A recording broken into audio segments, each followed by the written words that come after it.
Hi everyone, today we'll talk about how to fix or how to solve the problem of resolution on the application of NFL. You will go to settings as you see. In this page, you will go to apps, default apps, app settings. When above, you will search about NFL and you can click. Here in this page of app info, you will click on first stop and you can click OK. Then you will enter to the window of storage. Here you can click on clear cache, but pay attention, don't click clear data because that can delete your account.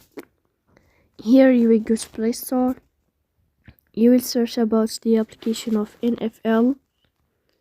Then you can uninstall your app and you can install it again to fix that problem. So please don't forget to support us by like and subscribe. See you next time in another video and thank you for your watching.